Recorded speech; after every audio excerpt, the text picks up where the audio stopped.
I'm not going to bother to close it because it wasn't mostly open anyway. Oops. Guess I'm going to be fixing that though. Wake up with the sun in our eyes. Sally forth, no need for goodbyes. Journey calls, let's roll the dice. Every mile a new surprise. I'm apparently not off to a stellar start today, including the fact that I'm now going in the wrong direction. We're under a heavy wind advisory, and you can see that from the flag whipping around up there. Okay, good. I can't go this way. Thought I could. So I just had to stop and reattach my camera mount, and in the process broke another fingernail. Woohoo! But I'm hoping it's going to improve from here on out. So we just spent the night at the Desert Diamond Distillery. People were super nice. It was a great stop overall. Not super quiet. There's some kind of industrial noise that was a low-level hum all night long, and for most people they'd probably just think it was white noise. It bothers me. And then intermittently there were some louder industrial machinery kind of whines that were kind of aggravating. I noticed it up until about 11 o'clock. I don't know if it stopped or if I just stopped noticing it at that point, but either way. So just fair warning, if you're super attenuated to noise, that's an issue. So that was an RV overnight stop. First one I've done in I think about 2 years now. And oh, there comes a train.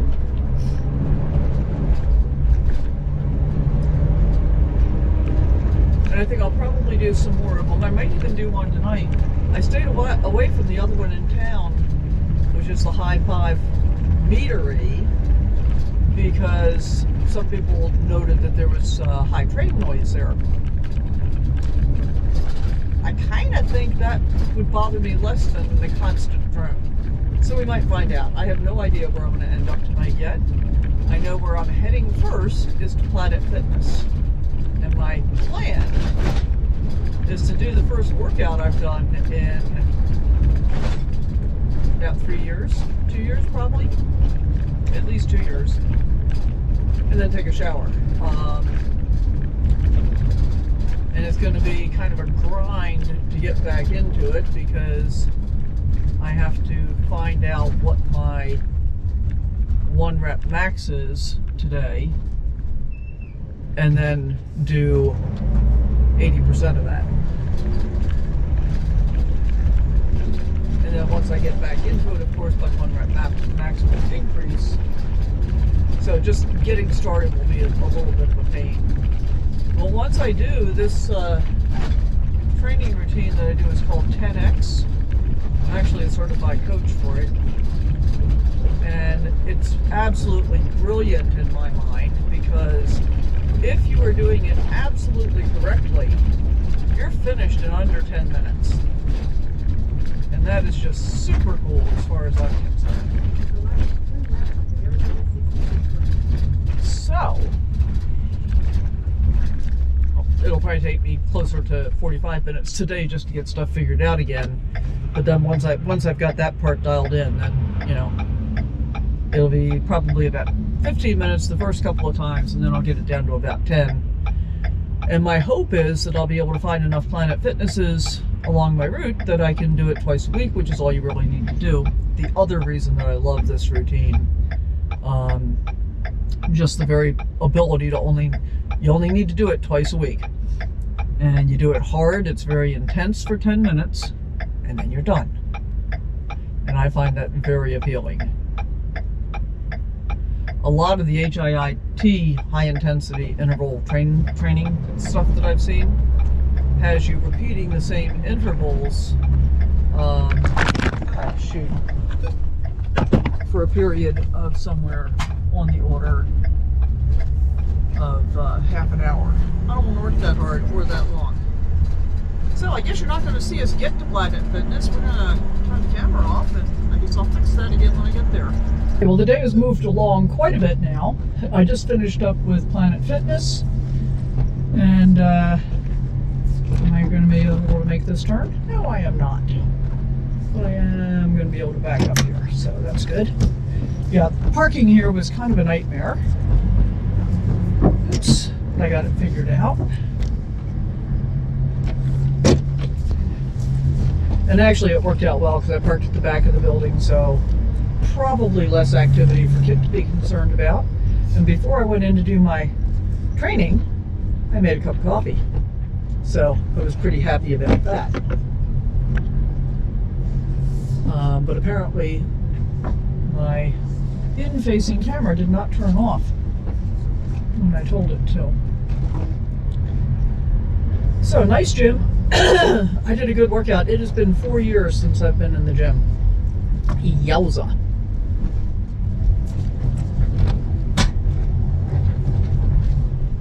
Turn right onto Stockton Hill Road. So yeah, I was pretty proud of myself. I made my cup of coffee before I went in, so that was nice and hot and ready for me when I came back out. Ooh, there's a Home Depot. I don't feel like stopping though. So we are heading now for a trail so that we can take Kit for his morning walk because he has not been out yet.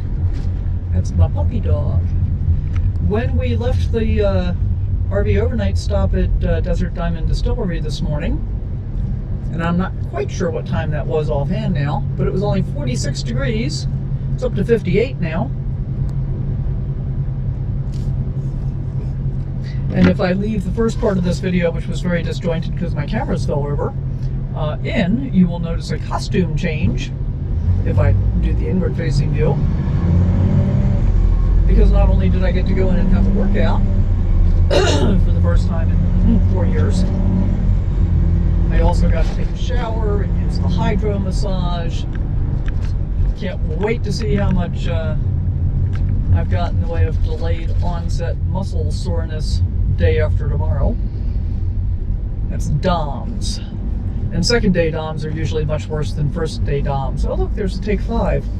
I don't think I need an oil change yet. I should probably double check that. I think I'm getting fairly close though.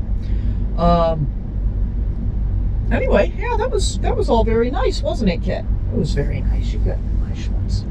Just clean up your eye. Just clean up your eye. And then he's going to get happy when we get to a trailhead, assuming I can find a place to park. We're going to go do a little trail hike. Either before or after I make breakfast. I think I might make breakfast first and then we go do the hike. I can burn off whatever it is that I ate on top of burning off my workout. There's a Dutch Brothers. I went to one in Yuma and I ordered an oat milk latte. And I have to say, it was absolutely delicious. And then yesterday morning, I had one. I made it the night before I left Quartzsite. So I made oat milk and I brewed my coffee, put them both in the refrigerator, and then combined them yesterday morning. And it was equally as delicious, and it didn't cost me $6 and change. I was going to do it last night, but last night I ate dinner out, so I picked up dinner at the railcar restaurant there, the Italian restaurant, and I had spaghetti bolognese. And at first I was thinking, wow, it's kind of expensive, but I'm making it into 2 meals. And if I had thought about it slightly more carefully, it could have easily been 3, but I didn't, and it's not. So I've got dinner sorted out for this evening too. I have no idea where I'm sleeping yet this evening.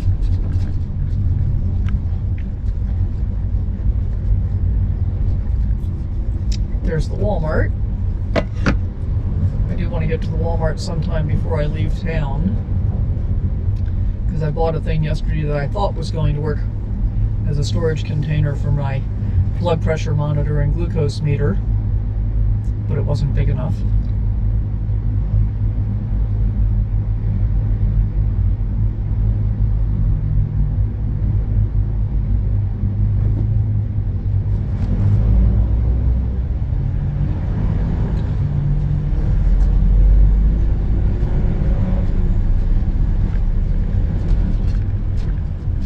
This is is a part of Kingman we have not seen before yet.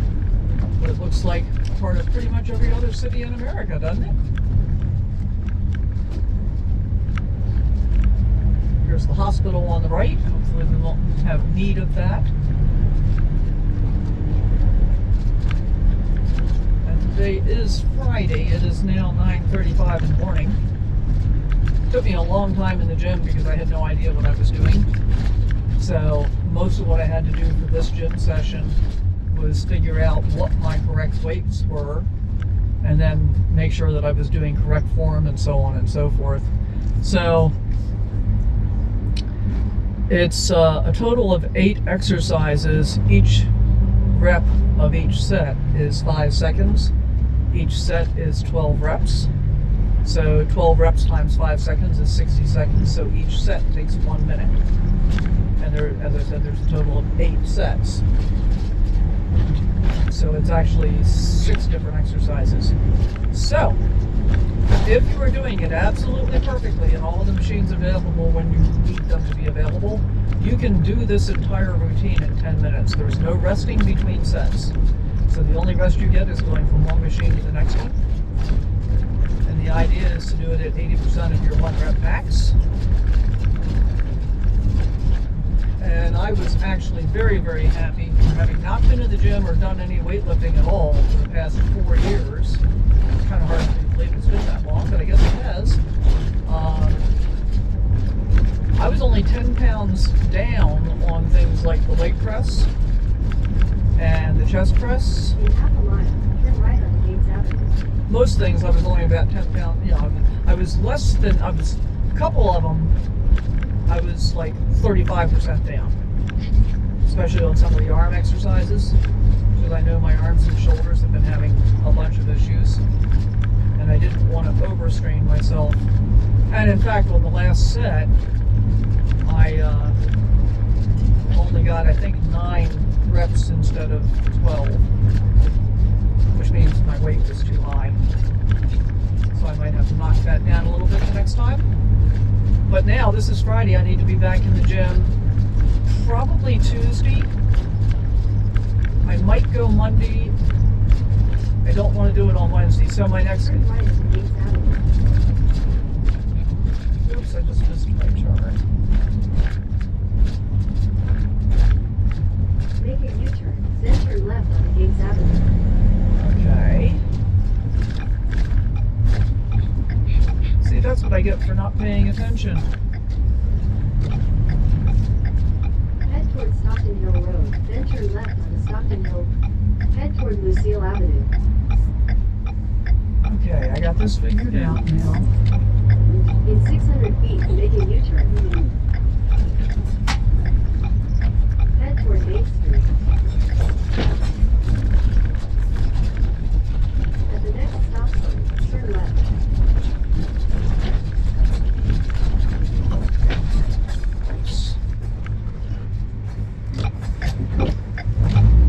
Head toward Stockton Hill Road, then turn right on the Stockton Hill Road.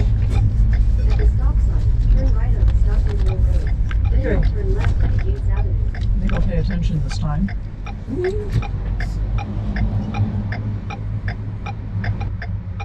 Anyway, between figuring everything out and getting it done, it took me 21 minutes. Which, as I said, I'm not unhappy about at all. It's a never-ending stream of traffic. I don't know if I'm ever going to get out of here. Got to stop sometime. Oh, so the thing about when I'm going to do it next, I need to do this twice a week, but I have to do my next injection of the Repatha on Tuesday. So actually, doing a workout on Tuesday morning might be the best choice, because my muscles won't be as sore as they will be if I do it on Monday. And I'm afraid if I wait until Wednesday, I'll be less capable. I'm just flabbergasted here. It's a steady stream of traffic. Okay, I see an opening finally. It's coming.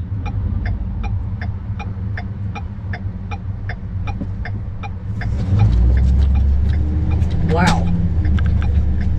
That was a long wait. I'll cut it out for you though. Turn left on Gates Avenue. And now I hope I don't get up here and find out I can't park. But we'll find out. We'll find out. So yeah, so I need to time this around the Repatha injection because the first time I did it, it caused muscle soreness. Don't bounce through this dip too quick. There we go. I am getting pretty hungry, so I think I want to make breakfast. Assuming I can find a place to park up here, kid.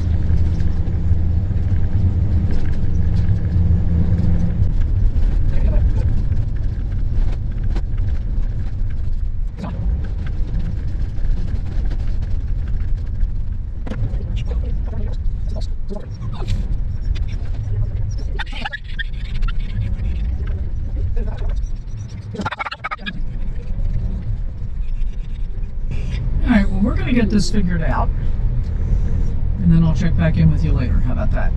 It's the White Cliffs Trail System. It's chilly, and it's quite windy, but we're going to go for a little hike, because why not? Because Kit needs to get out for a walk anyway.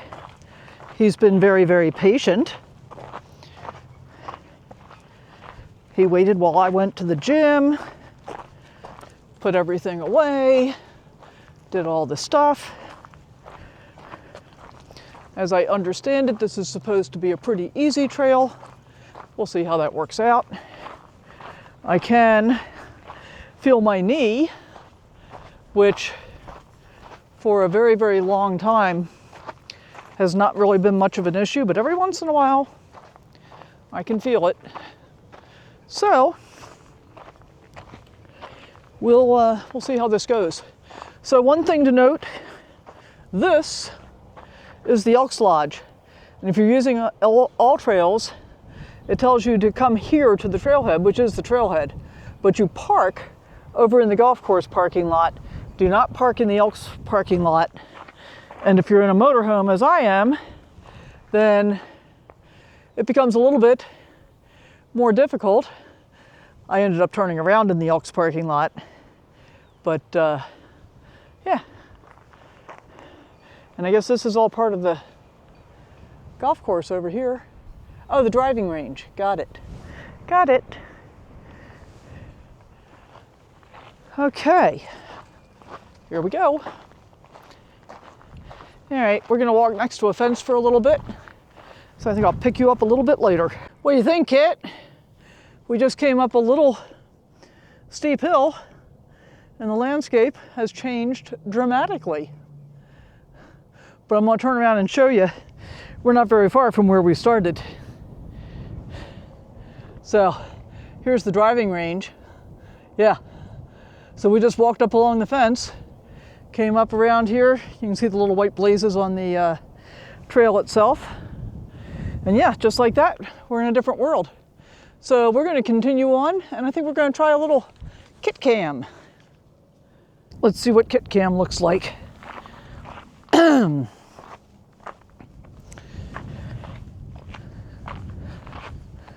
Whoa.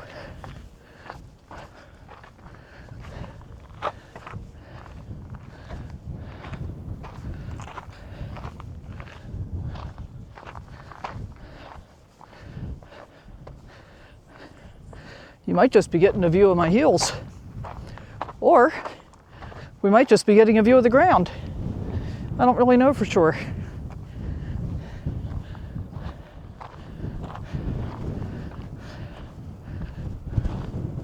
Definitely chilly out here. I have a t-shirt on instead of my typical tank shirt. Now, according to all trails, this is a mostly flat trail.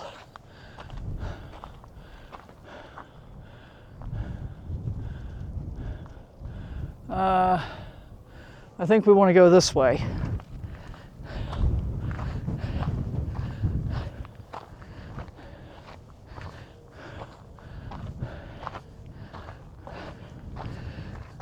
And this is a mountain bike hike, and horse trail.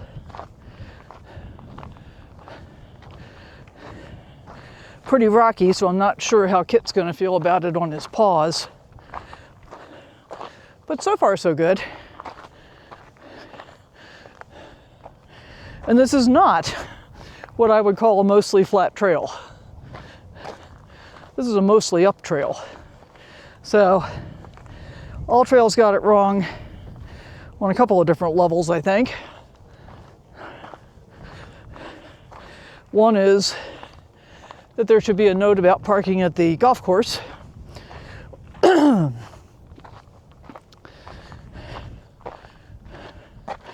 the other is, this is not a mostly flat trail. But it's very pretty.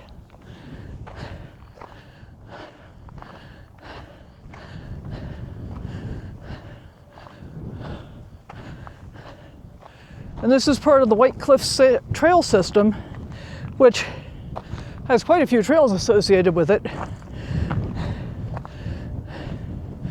Many of which are 4 and 6 and I think I saw 12 miles long.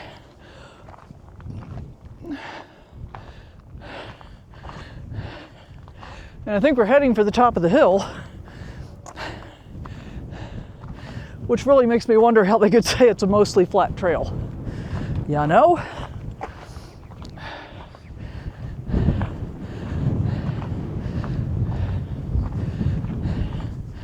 And because it's so windy, I have no idea what kind of sound quality you're getting other than my heavy breathing from walking uphill. And when we get back to Henry, I think we're going to make breakfast. And then we're going to go to the visitor center.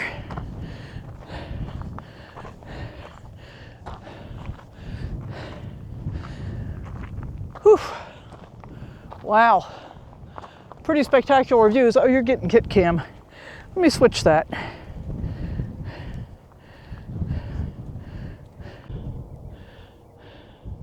Hi, Kit. Hi, Kit. You done with Kit Cam now? Let's just have another view from here. You can see the cliffs rising. Got some residential houses over there and over here. That's a nice looking compound they've got with a couple of trailers. Beautiful views. There's a beautiful view of Kit. How handsome are you? One eternity later. Well, we have had a very fun morning. Between going to the gym, going for a hike, coming back and making breakfast. So we did the dishes, put everything back together, and now we're taking off for our next location, which is going to be the TA, so we can get water. I'm going to go ahead and fuel up while we're there. Hey Kit, should we give them their tip? So, that's my water inlet. That's a spigot. This is the truck side of the TA Travel Center in Kingman, Arizona. There is a water faucet in the truck lanes between aisles 5 and 6, but the guy that was filling the buckets out there said, yes, you could use it, but the pressure is lower, and told me it was fine to come over here and use the one on the side of the building. So that's what we're doing. And we're going to be filling up our water tank here. So yeah, nice to have permission. Glad to be able to get it done. Hopefully this guy's going to be out of the way by the time I'm ready to leave. Because the whole truck lane thing here has been a little bit of a free-for-all. But we're getting her done. And nothing like free potable water as far as I'm concerned. And so this is part of your tech tip. When you've got a spigot that's on the side of a building, you can be pretty sure that it's just city water. And so that would mean that it would typically be absolutely fine to use. And my method of doing this as effectively and efficiently as possible is I use quick connects on all of my stuff, except for my Y splitter that I attach to the faucet. And the lesson that I have learned, because I have left 2 Y splitters with quick connects attached behind in 2 different states, And that whole setup is fairly expensive. It's about $35 to set up my Y connector that way. But the only thing that I ever have to screw on is to screw the Y connector onto the hose. And so once I have attached the Y connector to the hose bib, everything else just quick connects on. I've also learned my lesson, and I only use stainless steel quick connects now. Not quite sure why we've got leakage happening. Wonder if my water filter's bad. Might be time for a new one. But this is what we got going on. And so we just wait until we've got water dripping on the other side. Let me take a look here. Not yet. Come on, kid. It takes a little while. I was pretty well out of water. So this is going to take a few minutes. Here we go. Got this nice looking park on the left with the railroad car. And Turn right into the parking lot. it looks pretty busy here. And we got a lot of cars lined up to get their picture in front of the Route 66 sign. Let's see what they've got in the way of RV parking. Hopefully something. There's a whole lot of no parking anytime over there. Am I not going to be able to park here? Bus parking. Is that also RV parking, one wonders? Yes, RV and bus parking. All right. Kingman, Arizona 66.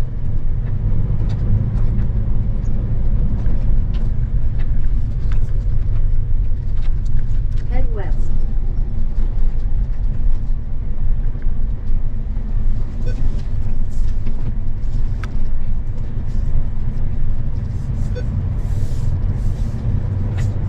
I knew they had to have RV parking here. It would be crazy not to. Oh, but we got all these cars in the RV parking. Are you kidding me?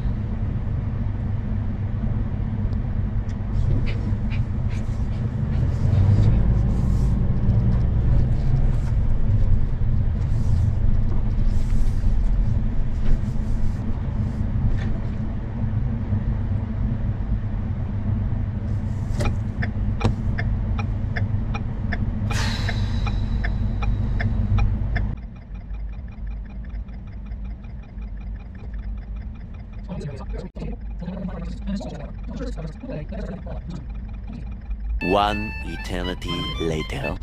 There they go, finally.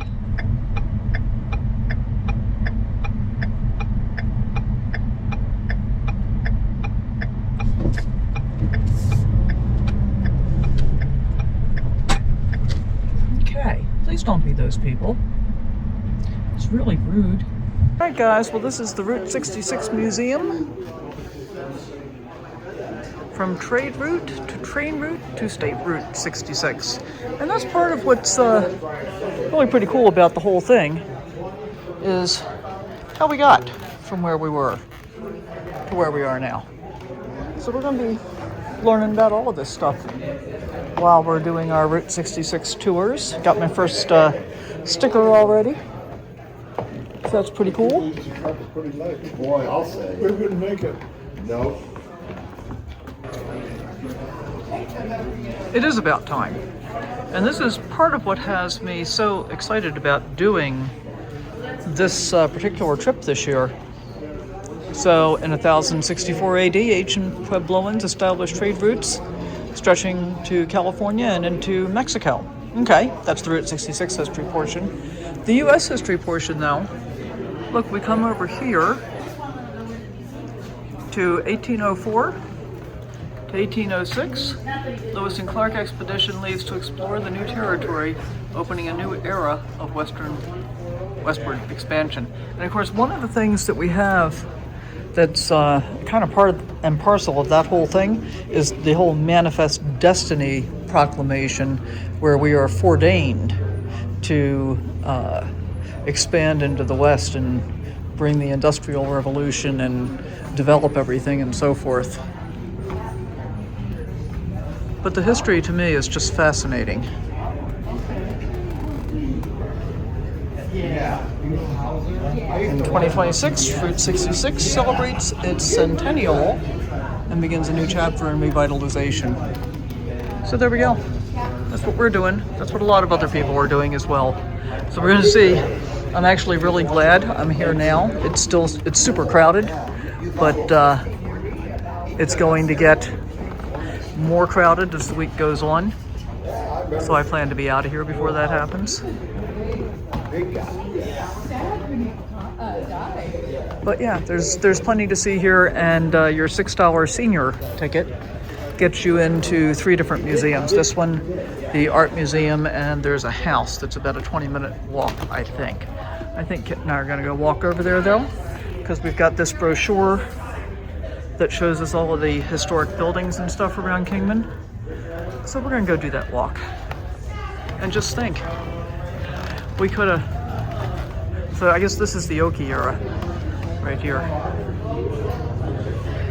Zoom out a little bit.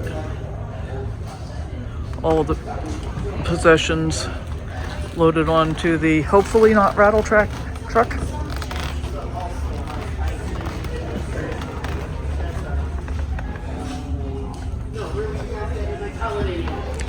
I did watch Grapes of Wrath again the other day, just so I'd be prepared for Route 66. And look at the change from, 30 years. So the truck represents 1930s. What's the car represent? What's that, like 50s probably? Oh, yeah. 54 maybe? No, I don't think it's that new. I think it's Early 50s? early. Yeah. But still, I mean, looking at the Studebaker method of travel versus the rattletrap truck Oki method of travel. This was a Cadillac. Yeah, this was it was a Studebaker, but yes, comparatively. The lap of luxury.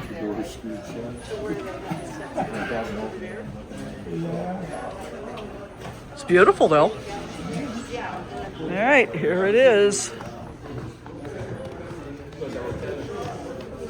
And apparently for that tourist stop, they put up mileage signs, kind of like Wall Drug in North Dakota. So that's pretty cool. There's a Harvey House replica. So the whole deal with the Harvey House is that most trains did not have like dining cars and so forth. So people were bringing their own food. And of course it was dusty and dirty. So Fred Harvey, who was a British immigrant, I think, started his Harvey House locations near the train stations and hired young women who had to adhere to all kinds of standards of moral conduct and no makeup and all that kind of stuff in order to be able to serve those people. And the Harvey houses did quite well for quite a long time. I have never actually been to one. Every time I try to go, they're not available. So sometimes that happens. We're going to head downstairs and see if there's more or if we're done with this one. So the powerhouse was started in 1906, and as a result, Kingman was electrified long before many other rural areas because of the amount of power that was really going to be necessary to deal with the mines in Chloride and I think Kingman and elsewhere. So that's kind of cool.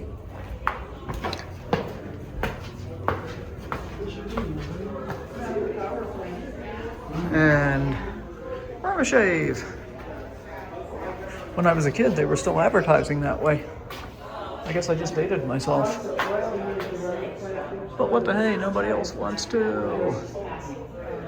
Yep, plenty of iconic Route 66. Grapes of Wrath, just watched that the other day. Oh yeah, I think I'm gonna pick up Easy Rider tonight and then Starman, Forrest Gump. Cars, I watched that the other day. Vacation.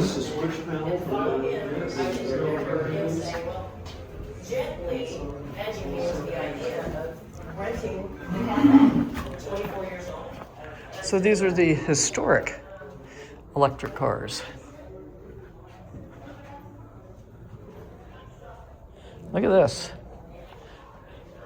Little three-wheeler. This reminds me of a British Robin.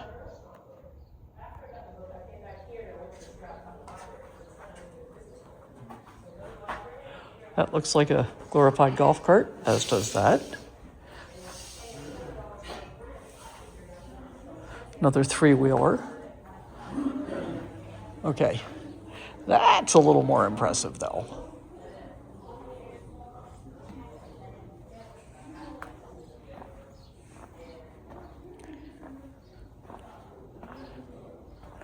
So many of these just look like basically golf carts to me. But who knew that there was an electric vehicle museum? Did you know? It's news to me. Ferrari? Huh.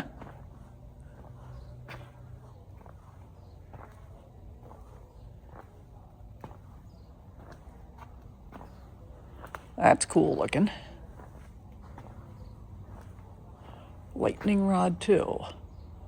Manufactured by Wild Evolutions.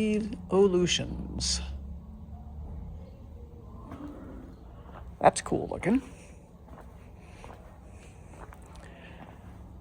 And that's cool looking. Oh, that's a Grumman body. Interesting. All right, pretty cool. And I guess our time here is complete. It says exit this way.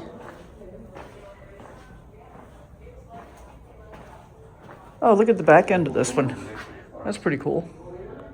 We tend to think of Route 66 as the beginnings of the Mother Road starting in 1926, but it was really the Beale Wagon Road that got the whole thing started from 1857 to 1882.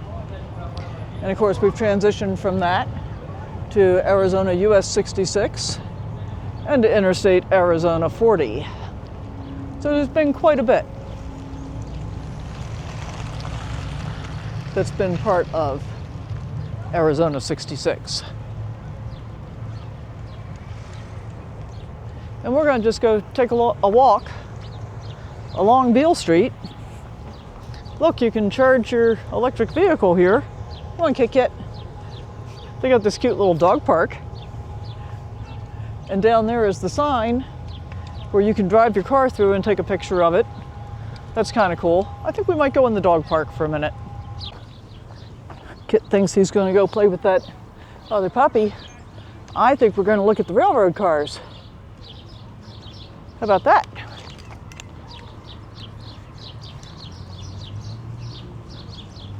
That's pretty cool.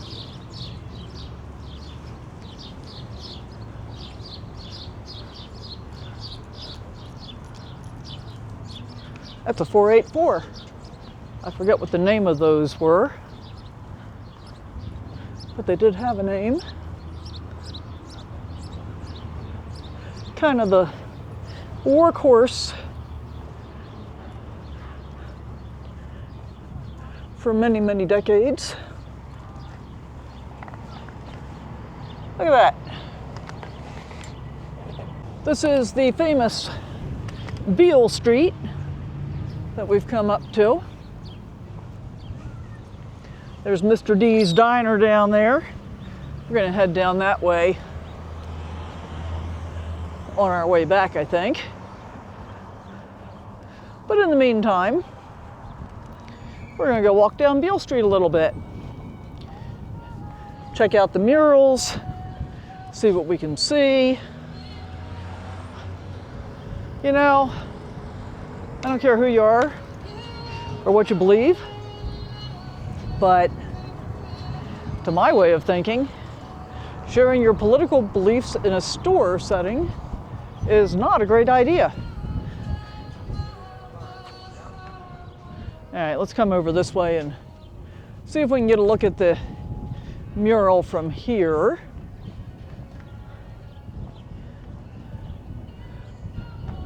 That's car culture right there. Yes, it is. Pretty cool. Mr. D's over there.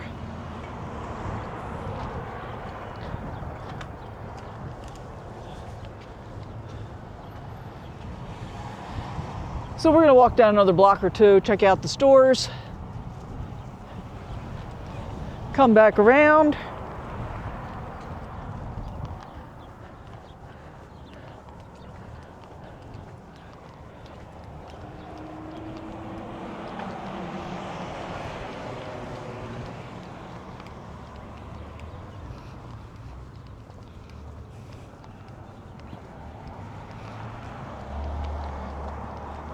All right, we're gonna wait until we get down here on the main drag and see what we can see.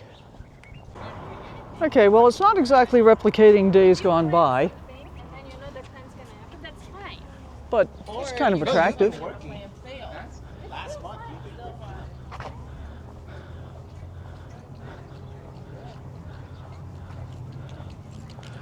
See the theater down there? Look at the bike racks. That's cool. Come, come.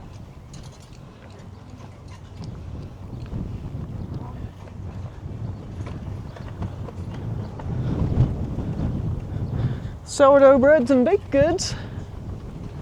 Yeah, I don't actually need anything. So, I try not to fall into the habit of buying things just because I can. And instead, I try to really concentrate on whether something is going to have meaning for me,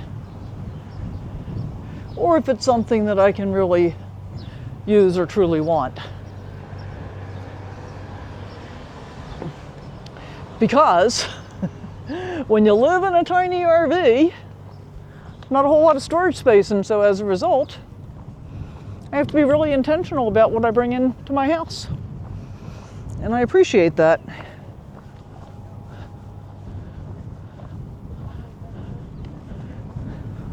So we're gonna walk past the theater down here to the Kingman Club. That's old school looking for sure.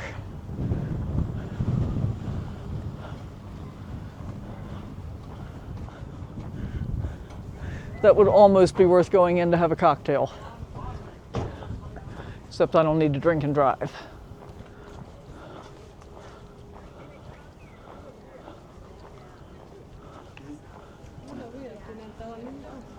Coulter's Hideaway. Yeah. The more little shops they can get down here like that, you know. Kingman Tap and Bottle Club. House of Hops.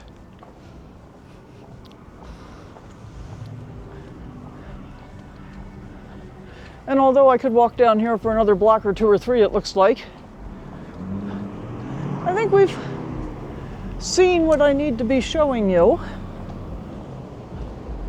And so I'll leave the rest to your imagination so that you'll have something to look forward to when you plan to motor west.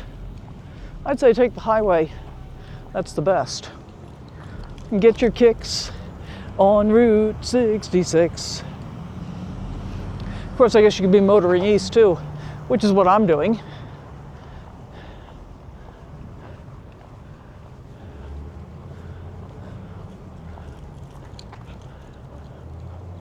All right, we're going to take a quick look up and down at this intersection, and that's where I'm going to leave you for downtown Kingman until we get back around to Mr. D's. I think that'll be worth seeing.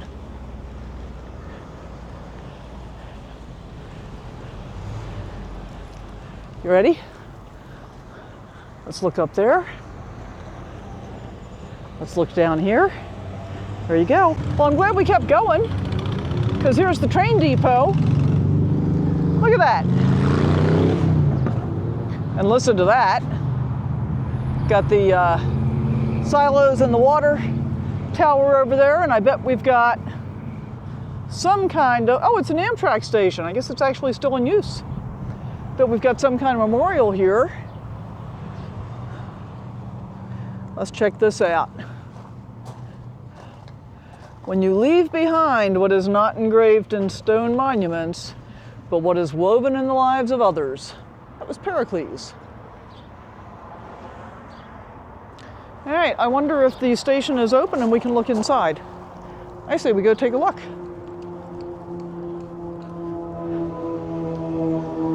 Kingman Station waiting room. National Register of Historic Places. Atchison, Topeka, and the Santa Fe. Built in 1907. But it's locked. I guess it only gets trains every once in a while, probably. Any chance we can see through anything? Oh, Kingman Depot open. Let's go take a look. Look, it's a model railroad. and a model railroad conductor. So how cool is that? How are you today? Well, I'm down here working. Oh no, don't look at him. Nope. Okay. Leave it. Leave it. Do not bite people today. Don't bite me. Nope. I'll just let you wander around. Sorry, he's very overly protective. All right, so this is pretty cool. You got a nice layout here. Let's go around this side and take a look.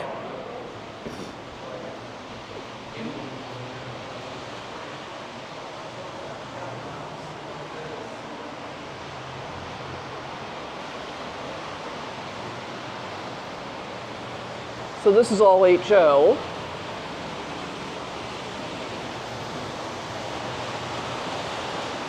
That's N. That's O. I have had all of these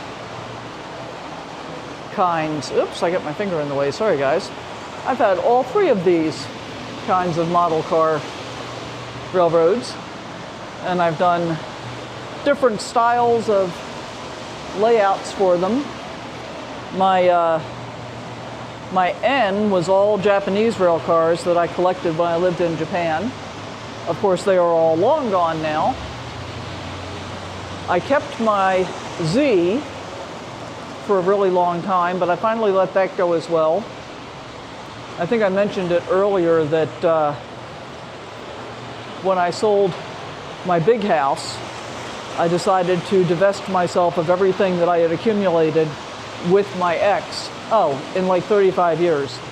And that included the Z scale, which in some ways is kind of a shame to have had to get rid of. But in other ways, that was part of my choice at that time, was to start over. And so I did.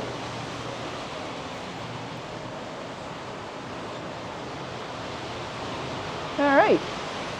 So the Amtrak train comes through, he said, at about 10 o'clock at night and about 4 o'clock in the morning. One going one way, one going the other way. And that was indeed their waiting room down at the other end of the building. But Amtrak has to unlock it itself. So,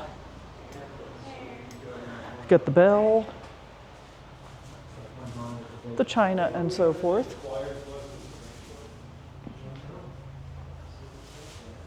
But here's a BNSF going through right now. No stopping. Just a cargo train, freight train. There it goes. That was convenient to be able to see it from the depot, huh? We can see the whole Hotel Beale up there across the street. Hotel Beale, I used to be able to speak. So Beale was an enterprising teamster that was one of the guys to use camels for freight transportation on the Beale Wagon Road. That train's still going. And it was kind of cool because High Jolly got a mention as well. And as we know, he's buried in Quartzsite. Haven't been there for quite a while, but I have visited his gravesite before. So that's pretty cool. Andy Devine Avenue. Andy Devine was a old-time actor from Kingman. Character actor, as I recall, in the westerns and stuff. I think in the 40s and 50s. I might just be making this up, but I don't know that for sure one way or the other. Oh, I see a lizard. Let's check out the lizard. Is that a chuckawalla? It is a chuckawalla. It's a pretty mosaic chuckawalla. Cool. And we're going to keep walking down this way. That train's still going. There's the depot behind us. I want to get a look at the old Trails garage here.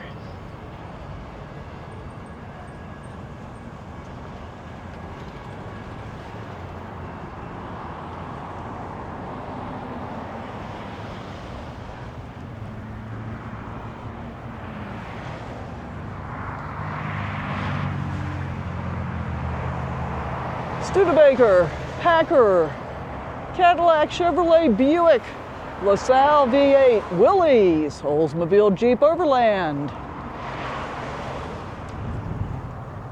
I guess they serviced them all. Oh, dealer end service, I imagine. Look at that mural though, how cool was that? Desert Drugs says Walgreen Agency. I've never seen that before. Let's see the Kingman mural down at the bottom of it. That's pretty cool. We got another mural over there. And that sculpture, which is a really bad angle now, is a running jackrabbit, I think. But it looks like a cross between a jackrabbit and a person. Espresso, latte, frappuccino. I think I might make some more oat milk today so that I can have myself a iced oat milk to go in the morning. I probably don't want to make too big a habit of that. It's kind of a bunch of extra calories I really don't need. I see a couple of Airstreams over there. I wonder what that's about. And do they have murals painted on them?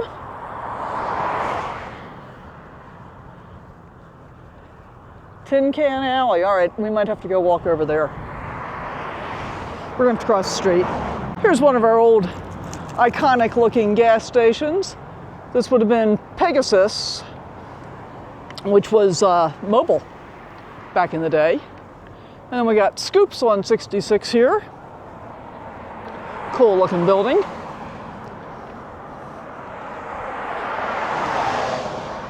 But I wanted to come back over here and see Tin Can Alley.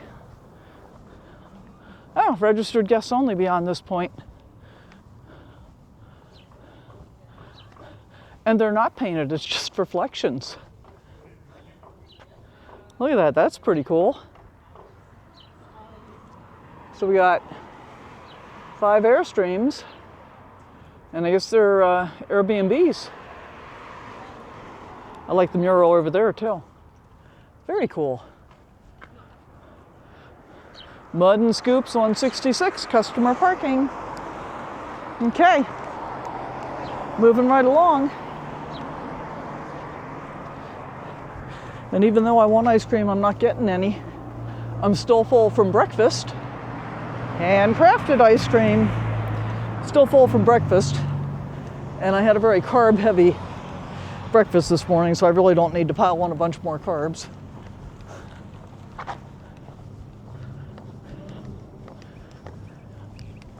Another auto repair, Packard's at Butch's place over there.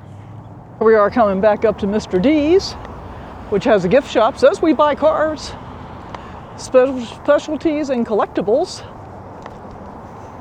Buy, sell, trade, consignment.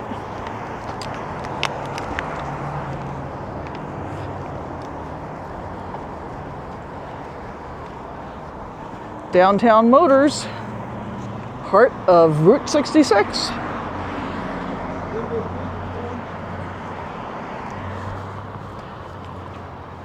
Dream Machine. Mr. D's gift shop. All right, maybe we need to go walk inside there. Let's go take a look. Because they got a bunch of old cars and stuff.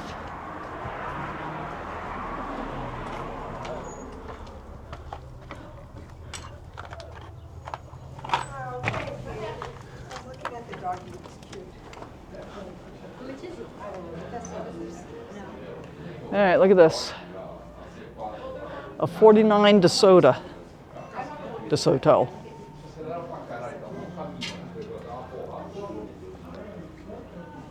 Look at this.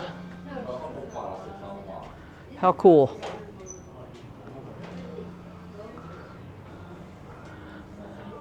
This is the 60s version of Route 66.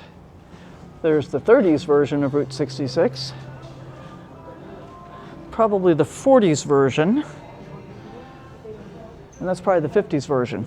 Oh, yeah, it is, because that's a 49. We know that. So how cool. Oh, we got more back here. Let's go take a look. Let's try not to fall off of any more steps, okay? Mr. D's has their private label root beer. Please don't touch the ice, which is not really ice. Watch your step. A Shelby. That's cool. No touching the cars.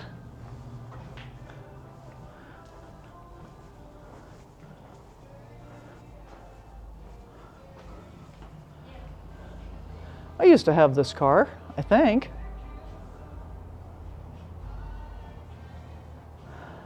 Pretty sure I might have had this car. I had the Dodge version. I had the Dodge Coronet 440. That's what I had. And it was a 60-something. It was not a convertible, though. It wasn't nearly this cool. That looks like the car from Supernatural series. Cruising the Mother Road, 100 years. Cool truck.